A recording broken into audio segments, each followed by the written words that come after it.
जैसा हमने शुरुआत में आपको बताया कि ये विश्लेषण हवा में की गई बातों, सुनी सुनाई बातों के आधार पर नहीं किया गया है। हमने वहां पर हम गए हैं, हमारी टीम वहां पर गई है, हमने वहां पर बहुत समय बिताया है, देखा है उस पूरी जगह को, इतिहासकारों से बात की है और जो पुरानी रिपोर्ट्स हैं उनको निकाला है। जैसे मैंने जो आपको बताया 1871 और 72 की रिपोर्ट में लेकर आया।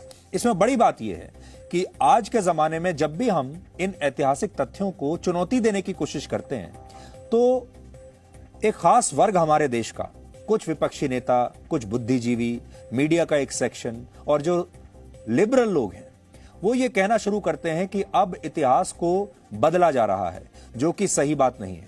लेकिन आज मैं आपको बताना चाहता हूं कि ये जो रिपोर्ट मैं लेकर आया हूं, ये तो 1871 की है।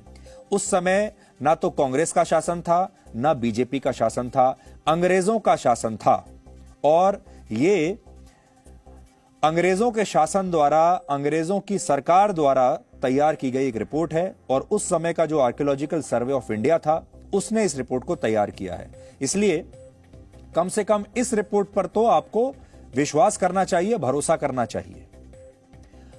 और एक और बात आपको बता दें कि यहां अभी आपने जो इस रिपोर्ट में देखा होगा तो आपको तस्वीरें थोड़ी धुंधली नजर आई होंगी और आपको सुनने में भी कहीं कहीं परेशानी हुई होगी। तो आपको हम ये बताना चाहते हैं कि ये जो पूरा साइट है कुतुब मीनार का, यहां पर शूटिंग करना अलाउड नहीं है, यहां पर वीडियो बनाना अलाउड नहीं है। ये जो जितनी तस्वीरें आप आज देख रहे हैं, ये शायद टीवी पर लोगों ने पहली बार इन तस्वीरों को कुतुब मीनार के परिसर के अंदर से देखा है।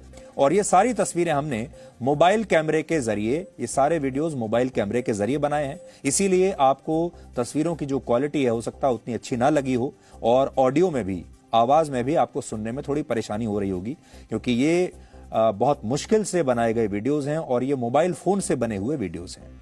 लेकिन इतना जान लीजिए कि जितने करीब इन जगहों के आज जी न्यूज की टीम पहुंची है, इतना करीब इससे पहले कोई और नहीं पहुंचा।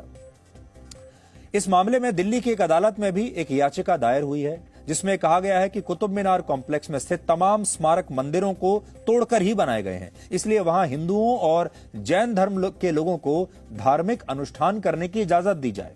हालांकि एएसआई ने अदालत में कहा है कि वो इस परिसर में किसी को भी पूजा करने का अधिकार नहीं देगा, क्योंकि यह परिसर ऐतिहासिक दृष्टि से एक संरक्षित स्थानों की सूची में आता है। हालांकि यहां विवाद इस बात को लेकर भी है कि इस परिसर में एक और मस्जिद भी मौजूद है जिसे मुगलों ने बनवाया था और इस मस्जिद में पिछले कई दशकों से नमाज होती रही है। इसलिए बड़ा सवाल यह है कि जब मस्जिद में नमाज हो सकती है तो फिर मंदिर की जगहों पर पूजा क्यों नहीं हो सकती। जब पूजा करने की बात आती है तो सरकार कह देती है कि यहां पर यह तो संरक्षित स्थल है, यहां पर पूजा की इजाजत नहीं होगी। लेकिन जो बगल में मस्जिद है वहां पर वर्षों से नमाज पढ़ी जा रही है। फिलहाल इस मुगल मस्जिद में 13 मई से नमाज पढ़ने पर भी रोक लगा दी गई है, लेकिन यह रोक लगी है अभी 13 मई को और यह मामला अब पुलिस तक भी पहुंच चुका है। 4 दिसंबर 1981 को एक घटना घटी थी जिसके बारे में आज मैं आपको याद दिलाना चाहता हूं। तारीख थी 4 दिसंबर 1981 और उस दिन कुतुब मीनार में एक बड़ा दर्दनाक हादसा हुआ था।